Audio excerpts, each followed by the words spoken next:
Hello बच्चों, कैसे हो बेटा आप लोग? ठीक हो सब? ठीक है बेटा, आज हम लोग स्टार्ट कर रहे हैं नंबर सिस्टम का। आज मैं बेसिक से बताऊंगा पहले नंबर सिस्टम के बारे में कि कैसा क्या है, इसमें जो जो चीज़ें आ रही हैं उनको हम बहुत बेसिक से सीख रहे हैं और एकदम शुरू से शुरू कर रहे हैं। ठीक है, ये ध्यान रखना। तो कतई कोई टेंशन मत लेना कि क्या है, इसके आगे क्या होगा, नंबर सिस्टम टफ होगा कि इजी है, कैसा क्या है, कुछ मत सोचो। जो मैं बता रहा हूँ बस वो समझते रहो, नंबर सिस्टम बहुत ईजी हो जाएगा। ठीक है, देखो पहले समझ रहे हैं क्या है, व्हाट इज ए नंबर। संख्या क्या है? A number is a mathematical value used for a counting, measuring and a labeling things. मतलब संख्या भाई गणितीय मान है जिसका उपयोग गिनने, मापने और पहचान करने के लिए किया जाता है। ठीक है, वही गणितीय माप है। ठीक है, सही कह रहे हैं ये लोग, कुछ गलत नहीं है इसमें। आगे दिख रहे हैं हम लोग। अब जो होते हैं हिंदू अरबिक नंबर सिस्टम कौन कौन से होते हैं, हिंदू अरबिक संख्याएं पद्धति कौन कौन सी होती है? हिंदू अरबिक संख्या पद्धति देखो कौन कौन सी है, जिसे हम हिंदू अरबिक संख्या पद्धति कहते हैं। उसमें ये 10 संख्याएं आती हैं, ये हमारी 10 संख्याएं हैं जिसे हम कहते हैं हिंदू अरबिक संख्याएं। 0, 1, 2, 3, 4, 5, 6, 7, 8 और 9। अगर आपसे पूछ जाए हिंदू अरबिक पद्धति, हिंदू अरबिक नंबर सिस्टम कौन से है, तो उसके अंतर्गत 10 संख्याएं होंगी। 10 संख्याएं ये हैं, ये 10 संख्याओं को याद रखना। इन्हीं 10 संख्याओं से मिलकर जितनी भी संख्याएं हैं, बड़ी से बड़ी या छोटी छोटी, सब लिखी जा सकती हैं। इन्हीं 10 से लिखी जा रही हैं। ठीक है, कुछ इसके अलावा 11वां आपको नंबर दिखने को नहीं मिलेगा। अब आगे देखो। ठीक है, ये हिंदी में बताया, ये इंग्लिश में बताया। आगे क्या है, संख्याओं के प्रकार। ठीक है, types of number. Natural number सबसे पहले हमारा कौन सा आता है बेटा? नेचुरल नंबर आता है। नेचुरल नंबर मतलब counting numbers starting from a 1 are called a natural number. मतलब काउंटिंग नंबर अगर हम देखें, काउंटिंग नंबर कौन सा है? 1, 2, 3, 4, 5, 6, 7, 8, 9, 10। ठीक है, ये हमारा काउंटिंग नंबर है। अगर इसमें इंपॉर्टेंट चीज़ देखें तो एक नोट वाली चीज़ मैं ये बताऊंगा कि स्मॉलेस्ट नेचुरल नंबर मतलब सबसे छोटी प्राकृतिक संख्या कौन सी है? तो सबसे छोटी प्राकृतिक संख्या हमारी 1 है। ये आप लोग को ध्यान रखना है बड़े अच्छे से। सबसे छोटी प्राकृतिक संख्या जिसे हम नेचुरल नंबर कहेंगे, प्राकृतिक संख्या जो कि नेचुरल नंबर है, ये 1 है। सबसे छोटी प्राकृतिक संख्या हमारी 1 है। नेचुरल नंबर हमारा कौन सा है? स्मॉलेस्ट नेचुरल नंबर हमारा कौन सा है? 1 है। 1 बहुत बड़ा, 1 एक देखो सबसे छोटी संख्या है। ठीक है, प्राकृतिक संख्या। 1 एक विषम संख्या है और 1 ही ना ही भाज्य ना ही अभाज्य है, मतलब ना ही ये कंपोजिट है ना ही ये प्राइम है। ठीक है, ये भी ध्यान रखना, ये आगे पढ़ेंगे हम लोग। ठीक, आगे यहाँ से हो गया भैया। होल नंबर देखो, जो प्राकृतिक संख्याएं होती है ना, प्राकृतिक संख्या कौन सी? 1, 2, 3, 4, 5, 6, 7, 8 चलते चले जाओ। जो प्राकृतिक संख्या होते हैं उनको अगर मैं 0 से स्टार्ट कर दूं, जैसे ये लिख दूं 0, 1, 2, 3, 4, 5, इस तरीके से अगर मैं लिख दूं तो इसका मतलब ये पूर्ण संख्याएं होती हैं जिसे हम होल नंबर कहते हैं। ठीक है, तो ये आ जाएंगे हमारे होल नंबर, इसे हम होल नंबर कहते हैं। 0 देखो कहाँ से स्टार्ट है, 0, 1, 2, 3, 4, 5, ऐसे हम चलते चले जाएँ। अगर आपसे पूछ जाए कि सबसे बड़ी संख्या कौन सी है, तो आप ज्ञात नहीं किया जा सकते क्योंकि उसके आगे एक संख्या होती है।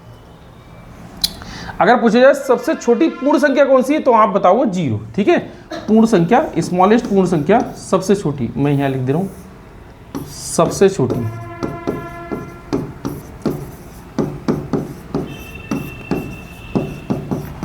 सबसे छोटी अगर पूर्ण संख्या की बात करें तो सबसे छोटी पूर्ण संख्या कौन सी है?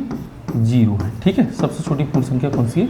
ये आपकी 0 है। ठीक है, ये हो गया हमारा, यहाँ तक कोई दिक्कत नहीं। इसमें ये इंपॉर्टेंट है, ये आपको याद रखना है। वहाँ पे एक इंपॉर्टेंट था, नेचुरल नंबर मतलब प्राकृतिक संख्या सबसे छोटी 1 है। ठीक है, यहाँ पे आ जाओ। अच्छा, इवन नंबर, इसके पहले भी कुछ छूटा था क्या? Natural number. ठीक है, देखो देवू आने कह रहा है क्या है, अब कह रहे हैं इवन नंबर किसे कहते हैं, तो समझो इवन नंबर, जिसे हम इवन नंबर को हम कहते हैं सम संख्या कहते हैं। इवन नंबर मतलब सम संख्या। सम संख्या कौन सी होती है जिसे हम इवन नंबर को इंग्लिश में जानते हैं? सम संख्या वो होती है जिसके इकाई का अंक, ध्यान रखना, किसी भी संख्या के इकाई का अंक। जैसे मैं मान लो संख्या लिख रहा हूँ यहाँ पे 8, 2, 3 और ये 4 है, तो ये इसका इकाई है, ये दहाई है, ये सैकड़ा है, ये हज़ार है। अगर मैं इसको इंग्लिश में बोलूँ तो ये 1 है, 10 है, 100 है, 1000 है, 10,000, लाख है, 10 लाख है, इस तरीके से चलते चले जाएगा। तो मैं ये बात कर रहा हूँ ये वाला इकाई अंक, जो ये इकाई अंक है जिसे हम यूनिट प्लेस कहते हैं, ये हमारा अगर इनमें से कोई हो 0, 2, 4, 6 और 8, अगर इनमें से कोई भी डिजिट रखा हो, इनमें से कोई भी नंबर यहाँ पर रखा हो, तो ये समझ लेना कि ये पूरी संख्या हमारी सम संख्या है, इवन नंबर है। इससे सिंपल नहीं हो सकता। बस ये याद कर लो, इतना बहुत है, इम्पोर्टेंट है। इसको दूसरे शब्द में हम ये भी कहेंगे कि कोई भी संख्या हो उसका अंतिम अंक, जिसे इकाई अंक कहते हैं, यूनिट प्लेस कहते हैं, वो अगर 2 से डिवाइड हो जाए तो वो पूरी संख्या सम संख्या है, इवन नंबर है, नेचुरल नंबर है, वो इवन नंबर है। ठीक है, इतना सिंपल तरीके से बता दिया, ये याद कर लो। ये यहाँ भी लिखा गया, यहाँ 0 नहीं लिखा गया तो यहाँ 0 और लिख लेना। ठीक है भैया, हो गया। अब बात आ रही है भैया ऑड नंबर की। ऑड नंबर इसे इंग्लिश में कहते हैं विषम संख्या। उनके अलावा, किसके अलावा? इन डिजिट के अलावा 0, 2, 4, 6 और 8, इनके अलावा अगर आपको ये अंक इकाई अंक पे दिख जाए, यूनिट प्लेस पे दिख जाए, इनके अलावा कुछ और अंक दिख जाए तो कह दे रहे ये कि विषम संख्या है। जैसे अगर मैं ये कह दूं कि 8, 3, 4, 7, ये आ गया 7, ये 7 दिख गया। अगर ये 7 हमें इकाई अंक पे दिख गया, ये 7 भैया इकाई अंक पे दिख गया है, तो ना ही ये बेटा 0 है, ना 2 है, ना 4 है, ना 6 है, ना 8 है, इनमें से कोई ये अंक नहीं है। तो ये कह देना कि ये पूरा डिजिट जो लिखा हुआ है ये विषम संख्या है। ठीक है, मैं ये भी बता दूं विषम संख्या के लास्ट में क्या क्या आता है। विषम संख्या के लास्ट में 1, 3, 5, 7 और 9 ये आते हैं। ठीक है, वो ये 7। ठीक है, अगर विषम संख्या को याद रखो तो ये है। और दूसरे शब्दों में अगर हम ये कहें तो इसको ये कह देंगे कि जो संख्या 2 से पूरी ना कटे, दशमलव में कटे या फिर रिमाइंडर बच जाए तो वो हमारी विषम संख्या कहलाएगी। ठीक है, ऐसा भी समझ लो। अच्छा, इसके बाद में आ रहा है हम प्राइम संख्या है, मतलब अभाज्य संख्या है, और फिर इसके बाद आएंगे कंपोजिट नंबर। देखो अभाज्य संख्या और कंपोजिट नंबर, अभाज्य संख्या और भाज्य संख्या, इन दोनों को देखें क्या है। जैसे हम प्राइम नंबर और कंपोजिट नंबर से समझते हैं। मैं डेफिनेशन आपको बताऊं कि अगर हम प्राइम नंबर लें या कंपोजिट लें, मतलब या भाज्य लें या अभाज्य लें, एक से बड़ी संख्या लेंगे तो डेफिनेशन में हम लोग ये लिख लें, अपने माइंड में हम लोग ये फिट कर लें कि एक से बड़ी वे संख्या है, चाहे वो भाज्य हो या अभाज्य हो, एक से बड़ी वो संख्या है जो एक और स्वयं से कट गई, सिर्फ इसके अलावा किसी और से ना कटे, एक और स्वयं से विभाजित है, डिवाइड है एक और स्वयं से, तो इसका मतलब वो हमारी कौन सी कहलाएंगे? अभाज्य संख्या कहलाएंगी, प्राइम नंबर कहलाएंगी। इनको हिंदी में अभाज्य संख्या कहते हैं। भैया हिंदी इंग्लिश वाले को ज़्यादा टेंशन मत लेना, ये आप देखते रहना, यहाँ से देखते रहो तो ये फिट दिखता रहेगा। मतलब मैंने क्या बताया फिर समझो कि अभाज्य और भाज्य की बात करूं, मतलब प्राइम और कंपोजिट की बात करूं, तो मैं एक लाइन में इसको ये कहूंगा कि एक से बड़ी वे संख्या है, ये दोनों के लिए है। एक से बड़ी प्राइम में भी कंपोजिट में भी एक से बड़ी वे संख्या है जो एक और स्वयं के अलावा अन्य किसी संख्या से ना कटे, वो हमारी कौन सी प्राइम नंबर कहलाएगी, मतलब अभाज्य संख्या कहलाएगी। ठीक है, और जो एक और स्वयं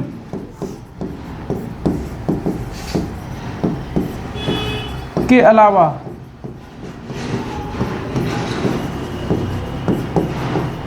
कम से कम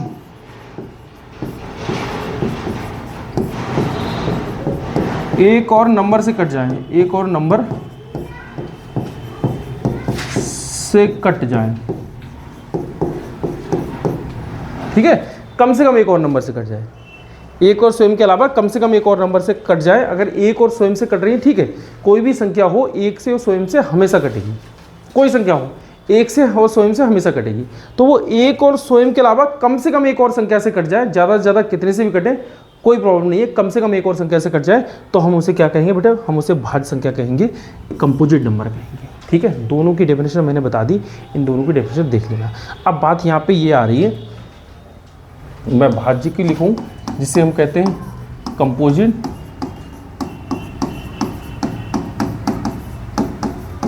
नंबर, बड़े ध्यान समझना बच्चों तुम। ठीक है, और एक है हमारा अभाज्य जिसे हम कहते हैं प्राइम नंबर, अभाज्य जिसे हम कहते हैं prime number, PRIME prime number, जिसे हम क्या कहेंगे?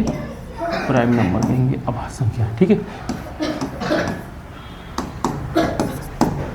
ठीक है, ये भाज्य संख्या, ये अभाज्य संख्या। आप समझ लो, जैसे अगर मैं यहाँ पर ये ले लूँ कि मैंने ले लिया भैया एक से बड़ी है, तो इन दोनों में एक तो लेंगे नहीं, दो ले रहे हैं, तो दो में हम लोग एक देख ले रहे हैं कि ये एक है, ये दो है, ये एक से कट रहा है, दो से कट रहा है, इसके अलावा किसी और से नहीं कट रहा है।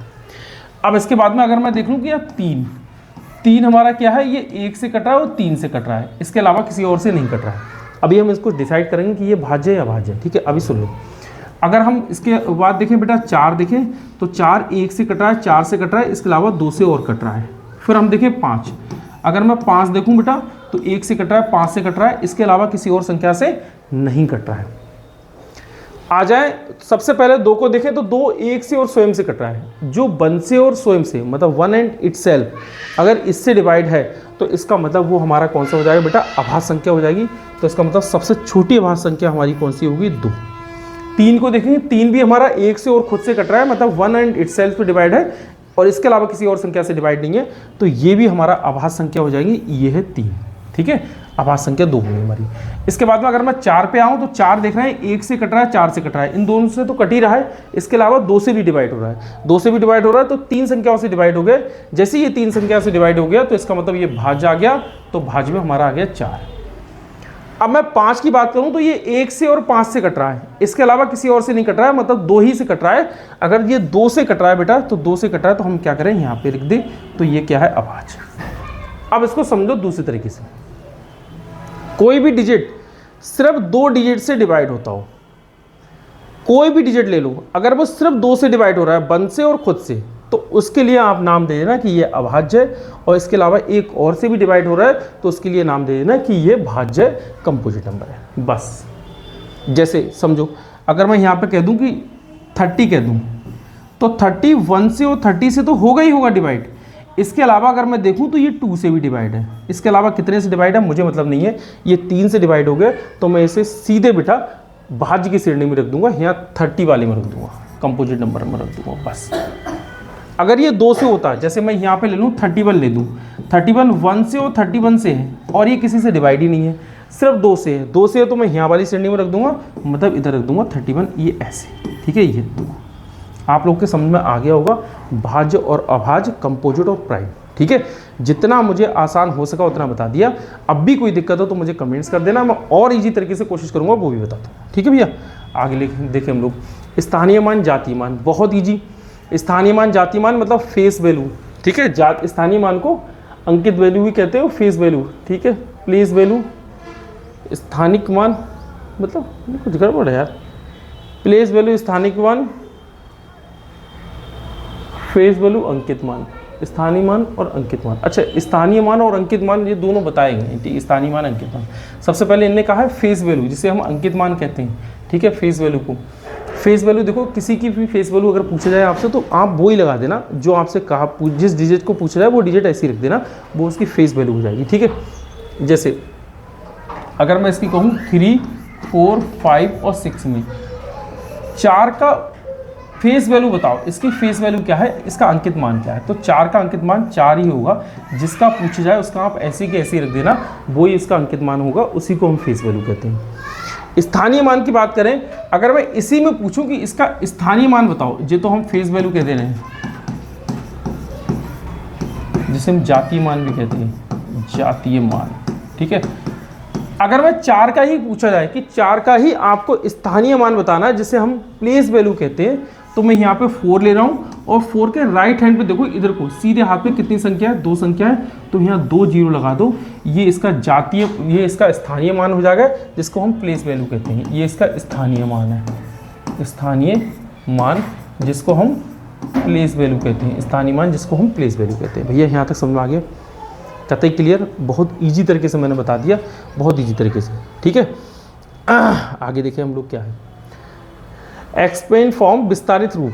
विस्तारित रूप जैसे अगर मान लो विस्तारित रूप ये कर रहे हैं 456 का, हम लोग विस्तारित रूप कर रहे हैं 456 का, तो मैंने 400 लिख दिया और यहाँ 1 2 2 जीरो लगा दिए, यहाँ पे प्लस लगा दिया, यहाँ मैंने 5 लिख दिया और ये 1 जीरो तो मैंने 1 जीरो लगा दिया, यहाँ पर मैंने प्लस लगा दिया, तो यहाँ मैंने 6 लिख दिया। ठीक है, इसको विस्तारित करते हैं। जैसे अगर मैं कहूँ 845 कर दूँ, तो ये देखो यहाँ पे मैं 8 लिख दूंगा और इधर कितना 2 डिजिट है तो 2 जीरो लगा दूँ। ठीक है, यहाँ पर 4 आ गया, 1 है तो 1 लगा दूँ और प्लस 5 आ गया, ये इसका क्या हो जाएगा, ये इसका विस्तारित रूप हो जाएगा, ये इसका विस्तारित रूप है। ठीक है, ये हो गया स्टैंडर्ड फॉर्म। सामान्य रूप, सामान्य रूप कौन सा है, इसी को, इसको हम एक भी लिख दें। अगर ये 800 है, जैसे मैं देखूँ 800 है और प्लस 40 है और प्लस 5 है, तो मैं इन सबको प्लस कर लूँ भैया, 845 हो जाएगा।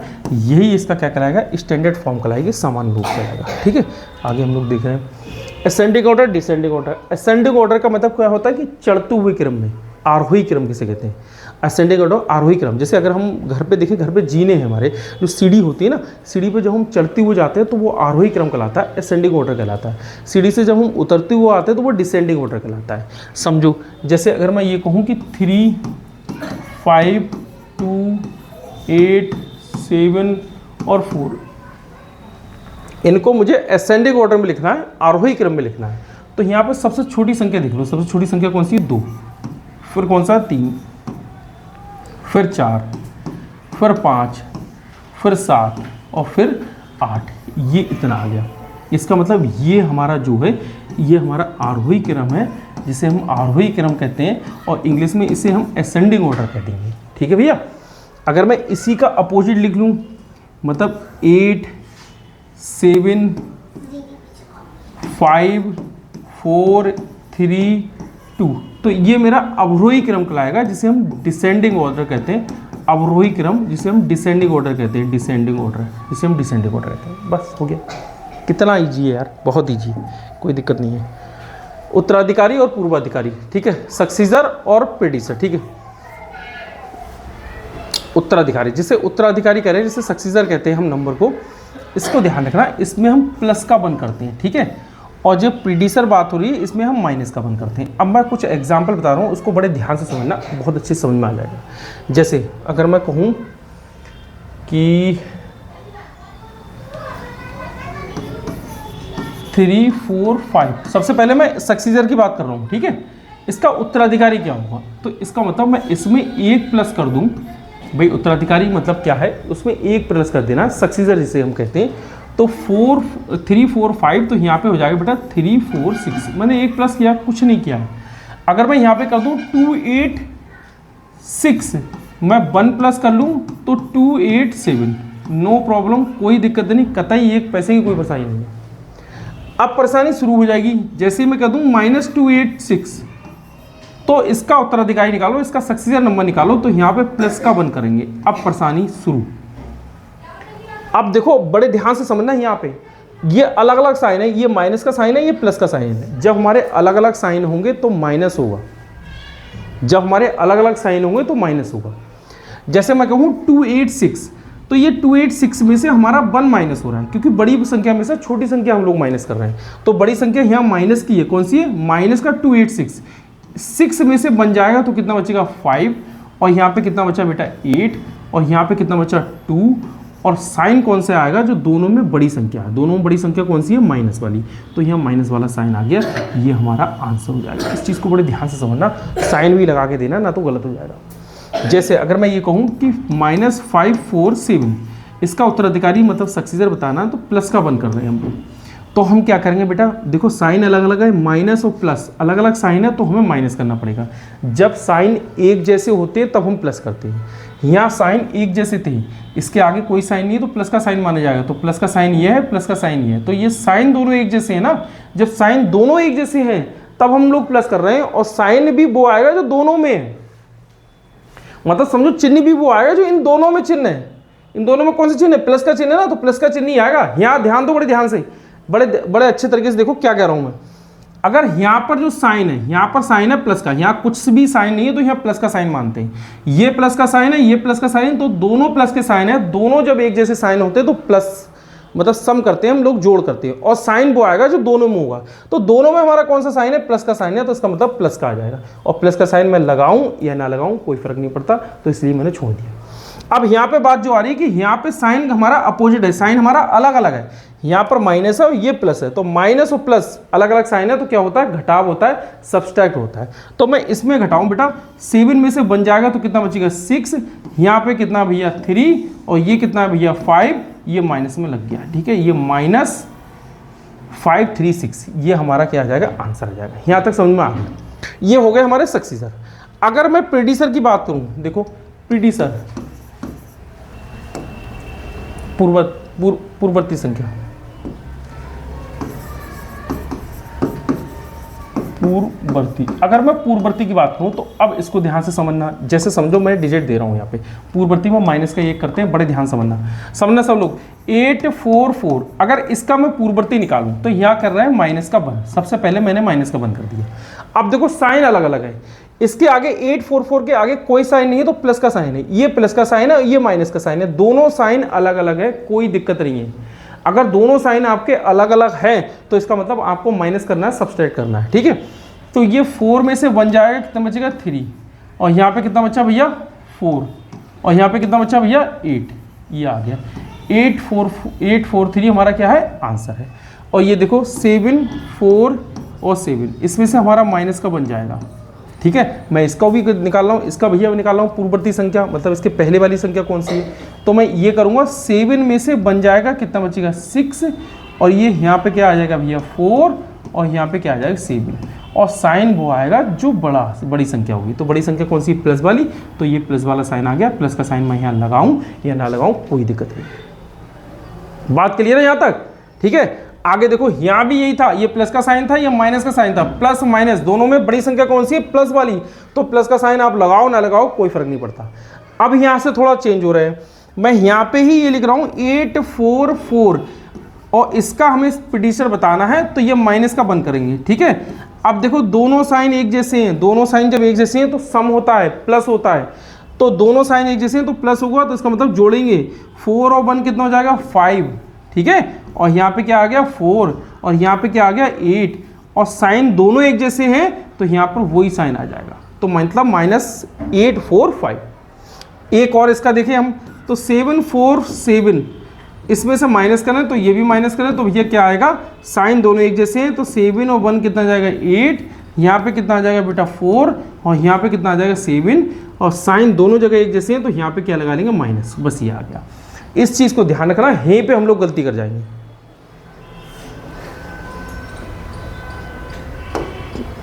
क्या कुछ गड़बड़ हो गया, देखिए 4 और 1 6, अच्छा ये आया, देखो यहाँ पे ये थोड़ा सा गड़बड़ हो गया, बच्चे बता रहे हैं कि ये थोड़ा सा गड़बड़ हो गया, तो इसको देखो ये यहाँ पे अगर मैं माइनस कर रहा हूँ, देखो अलग अलग साइन है तो माइनस हो रहा है, तो 4 में से बन जाएगा कितना बचेगा 6, यहाँ 4 की 4 ही रह जाएगा बेटा, और यहाँ पे कितना रह जाएगा 5, तो ये माइनस है, ठीक है। ये थोड़ा गलत हो गया, ये यहाँ पे 3 लिख गया था, 3 ना लिख के ये 4 लिखा जाएगा, ठीक है। चलो और सब ठीक है, ये हो गया भैया। और इसके अलावा और कुछ है, हाँ नंबर नेम्स नंबर सेम 40 50, अच्छा ये तो सीधे सिंपल है कि इसको 40 कहेंगे, इसको 120 कहेंगे, ये 45 कह रहे हैं, इसको हिंदी में ये 120 कह रहे हैं, कोई दिक्कत नहीं। Using digit making smallest number greatest number, हाँ अब ये स्मॉलेस्ट नंबर और ग्रेटेस्ट नंबर की बात आ रही है कि स्मॉलेस्ट नंबर ग्रेटेस्ट नंबर हम कैसे बनाएं, तो इसको देखो, इसको समझ लो, स्मॉलेस्ट नंबर हो जाएगा और यहाँ ग्रेटेस्ट नंबर हो जाएगा, ठीक है, ग्रेटेस्ट नंबर हो जाएगा, ठीक है। तो ये छोटी संख्या है बड़ी संख्या, मैं आपको पहले बताऊं, मैं यहाँ पर निकालने वाला हूँ कि एक अंक की छोटी से छोटी संख्या कौन सी है और एक अंक की बड़ी से बड़ी संख्या कौन सी है। अक्सर बच्चे उसमें प्रॉब्लम पड़ जाते हैं।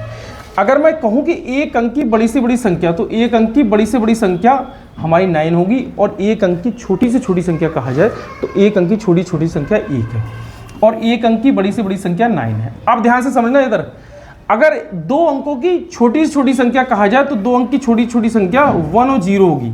देखो 2 अंक की छोटी छोटी संख्या कह रहा है तो 1 0 और 1 तो हमेशा रहेगा ही रहेगा, और 2 अंक की अगर बड़ी से बड़ी संख्या कहा है तो ये 99 हो जाएगी, ठीक है।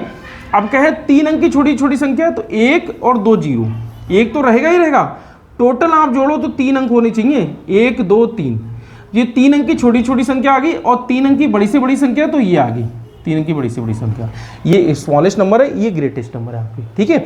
अगर मैं यही कहूँ 4 अंक की छोटी छोटी संख्या, अगर 4 डिजिट स्मॉलेस्ट नंबर हमसे पूछा जाए तो 4 डिजिट में 1 तो 1 आ गया और बकाया 3 जीरो आ गए, तो 1 1 और 3 जीरो, ये 4 अंकों की छोटी छोटी संख्या आ गई, और 4 अंकों की बड़ी से बड़ी संख्या 1 2 3 4 ये आ गई। आप जैसे चाहो जितने चाहो आगे चलते चले जाओ, बस इसका ध्यान रखना कि 1 हमेशा आएगा और 1 को गिनते रहना।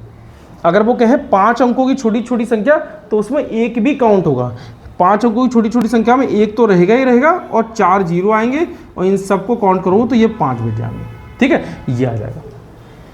इसके अलावा और भी कुछ क्वेश्चन है तो वो मैं आगे वाली सीरीज में लेके आऊँगा, आगे पार्ट में ले आऊँगा, कोई दिक्कत वाली बात नहीं है। छोटा छोटा पार्ट दे रहा हूँ जिससे कि आप लोग बड़े अच्छे से देख सको। ओके बेटा, मिलते हैं अगले वीडियो में। अब आपको अगर ये अच्छा लगने लगा हो कि हाँ ये वीडियो सब ठीक है, आपके काम की, आपको बहुत फ़ायदा पहुँचा रही है, पढ़ाई में कुछ अच्छा आपको अंतर देखने में लग रहा है कि हाँ अब पहले क्या थे अब क्या थे, अब हमें बहुत कुछ समझ में आ रहा है, तो बेटा वीडियो को लाइक और शेयर करते रहना और कमेंट्स भी करना। अगर कुछ समझ में ना आए तो मुझे बताते रहना, जो मैंने कहा है उसको मुझे कमेंट्स में आंसर बताना, मैं देखूंगा जरूर। ठीक है बेटा, बाय, मिलते हैं अगली वीडियो में।